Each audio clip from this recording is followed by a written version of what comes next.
Drama के next part में आप सभी का स्वागत है। सो वीडियो स्टार्ट करने से पहले please don't forget to subscribe our channel and hit the bell icon ताकि आप कोई भी नोटिफिकेशन मिस ना करें। आपने इसके बाकी के पार्ट नहीं देखे हैं तो वो भी आपको देख लेना चाहिए, उसके बिना स्टोरी समझ नहीं आएगी। सो बिना देरी के लेट्स बिगिन। इसकी स्टार्टिंग सबसे पहले लिंगशा और युनजिन से होती है। यहाँ पे युनजिन लिंगशा को समझा रहा होता है कि भाई यार तुझे कुछ तो करना होगा, अगर ऐसे ही चलता रहा तो चांगजी तुझे कभी नहीं मिलने वाली, बिकॉज उसका बिहेवियर तुम्हारी तरफ देखा है, वो तुम्हें ऐसे मैन समझती ही नहीं है। बिकॉज लड़कियां उनके तरफ हमेशा बहुत ही अच्छे से बिहेव करती हैं और हमेशा अच्छे से तैयार होकर उनके सामने आती हैं, पर तुम्हारे सामने तो चांगजी को ये भी पता नहीं रहता कि आखिर उसने क्या पहना है, उसने मेकअप किया है या नहीं, मतलब उसका तुम्हें जरा भी इंटरेस्ट नहीं है। अगर ऐसा ही चलता रहा तो तुम्हारी स्टोरी पता नहीं कैसे एंड होगी। यहाँ पे लिंगशा इस बात को काफी सीरियसली ले लेता है, वो सोचता है कि हाँ बात तो सही है। इतने में ही यहाँ पे चांगजी आती है जो कि यहाँ पे युनजिन और लिंगशा के लवी डबी से मूवमेंट्स देख रही होती है। तभी वो कहती है कि तुम दोनों को कुछ काम नहीं है क्या। यहाँ पे युनजिन फिर से चांगजी को दिखता है और कहता है कि चांगजी को ज्यादा स्टनिंग लग रही है आज। इसके बाद उसके पीछे पीछे जाने लगता है। तभी लिंगशा यहाँ पे युनजिन को किक करता है, उसके बाद युनजिन हवा में, उसकी स्वीट्स भी हवा में, और उसके बाद वो चलकर उसके सिर पर गिरती है। यहाँ पर हम चांगजी की हालत देखें तो चांगजी को ऐसा लगने लगा था कि अब चांगजी किसी काम की तो है नहीं। बेबी भी दरअसल बायलू कैरी कर रही है और वो दोनों ही इमोर्टल हैं, तो क्यों ना इन दोनों को ही पेयर किया जाए। और उसे भी ऐसा लगने लगा था कि लिंगशा और वो तो अलग हो ही चुके हैं, अगर लिंगशा उसे सच में प्यार करता तो उसे छोड़कर थोड़ी ना जाता। इसके बाद वो लिंगशा को जबरदस्ती बायलू की तरफ पुश करती है। यहाँ पे लिंगशा को पहले तो समझ नहीं आता, जब वो उसे मूवी डेट पर इन्वाइट करती है और खुद ना पहुँच कर बायलू को उसकी जगह पहुँचा देती है, तब लिंगशा समझ जाता है कि आखिर चांगजी क्या सोच रही है, और बायलू भी सब कुछ समझ ही रही थी। उसके बाद वो लिंगशा से बात करती है और कहती है कि मुझे पता है कि तुम अभी भी चांगजी को बहुत पसंद करते हो और चांगजी भी तुम्हें उतना ही पसंद करती है, इसीलिए वो हमेशा तुम्हारे लिए हर्ट रहती है। वो इन सब चीजों को क्लियर करने के लिए तुम्हें अपना हार्ट ओपन करना पड़ेगा और उसे बताना पड़ेगा कि तुम उसे अभी भी लाइक करते हो, मुझे नहीं। यहाँ पर लिंगशा सोचता है कि हाँ ये बात मुझे पहले क्यों याद नहीं आई।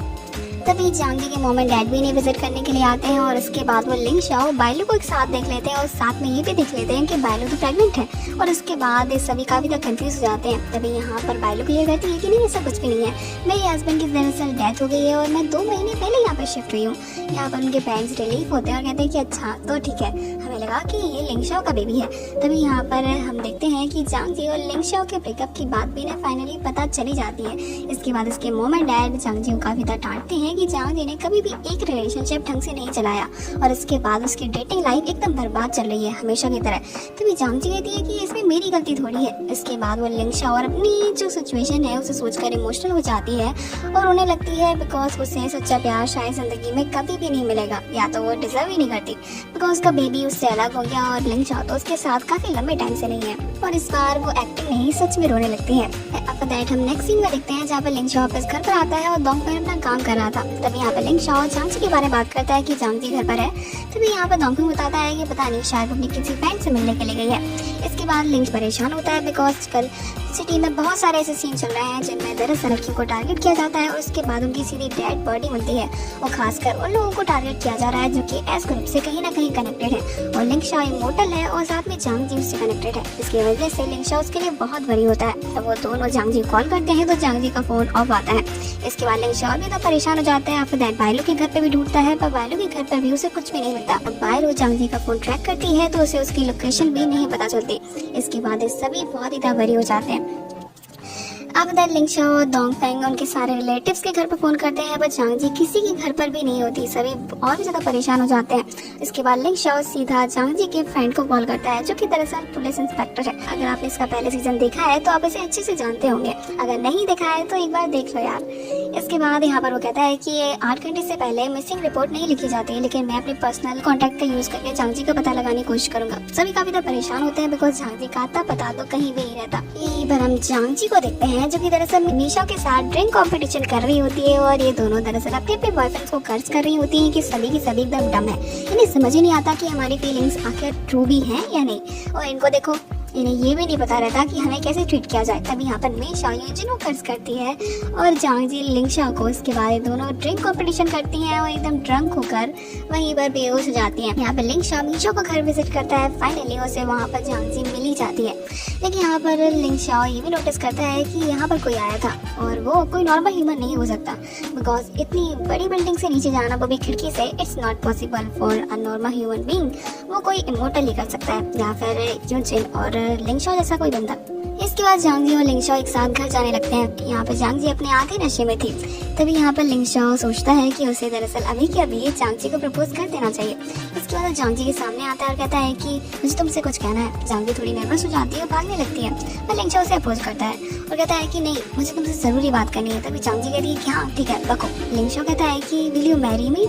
इसके बाद जांगजी की हालत खराब हो जाती है, उसकी आंखें बड़ी बड़ी हो जाती है, बिकॉज वो जैसी हालत में है वो भी आधे नशे की हालत में। उसे लगता है कि शायद उसने कोई सपना देखा है और कहती है कि तुम्हारा दिमाग खराब है क्या। और वो वहाँ पर लिंगशा को रिसेप्ट कर देती है। इस एक्सीडेंट के बाद जांगजी हमेशा लिंगशा को अवॉइड करना स्टार्ट करती है। यहाँ पर लिंगशा उसे अप्रोच करने की कोशिश करता है कि जो उसने बोला था वो दरअसल सच बोला था। ऐसा नहीं कि उसका दिमाग घूम गया था उस टाइम पर। तभी जांगजी सोचती है कि जरूर लिंगशा का दिमाग घूम गया होगा, बिकॉज ऐसी बातें तो पागल ही करते हैं। जब लिंगशा और यूजिन को बताता है कि दरअसल मीशा के घर पर किसी की एंट्री हुई थी, पर ये नहीं पता कि आखिर वो कौन है, पर ये जरूर कंफर्म है कि वो कोई इमोर्टल ही है या फिर कोई सुपर ह्यूमन। यहाँ पर यूजिन भी मीशा के लिए परेशान होता है और कहता है कि क्या मेरी गर्लफ्रेंड के यहाँ पर कोई था। तब यहाँ पर लिंगशा कहता है तुम तो उसे हेट करते हो ना।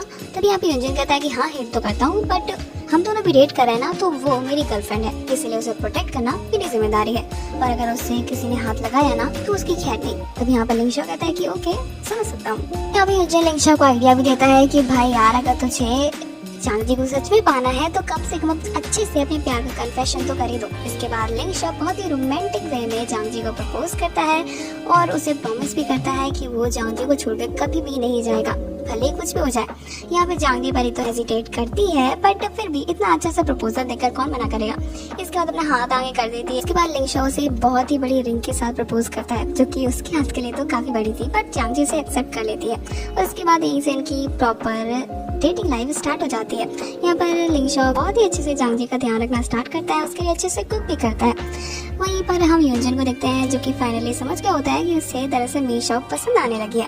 इसके बाद इस बार वो अपनी डेट पर जाने के लिए बहुत ही एक्साइटेड होता है और ये डिसाइड करने के लिए परेशान भी होता है कि आखिर वो क्या पहनकर जाए। इसके बाद वो बहुत सारी ड्रेसेस ट्राई करता है। वे दोनों लड़कियां उसे क्लाउन बुलाती हैं। इसके बाद वो अपनी डेट के लिए रात से ही तैयार हो जाता है। इन दोनों की डेट बाकी डेट के अकॉर्डिंग बहुत ही अच्छी जाती है। यहाँ पे यूजिन एक लड़की को देखता है जिसकी आइसक्रीम नीचे गिर जाती है। उसके बाद वो उसे नई आइसक्रीम खरीद कर देता है और साथ में मीशा को जब चोट लग जाती है तो इसके बाद यहाँ पर वो पहली बार खुद से मीशा को किस करता है और कहता है कि वो किस करने के बाद एक्सक्यूज बहुत ही अच्छा देता है कि दरअसल तुम्हारी चोट को मेरी किस हील कर सकती है। यहाँ पर मीशा अमेज होती है और कहती है कि क्या। यहाँ पर यूजिन को धीरे धीरे लगने लगा था कि वो शायद मीशा को पसंद करने लगा है, पर बंदा एक्सेप्ट करने के लिए तैयार नहीं था। तो जल्दी ही वो एक्सेप्ट कर लेगा। इसी के साथ हमारी ये पार्टी एंड हो जाता है। Thank you so much guys for watching.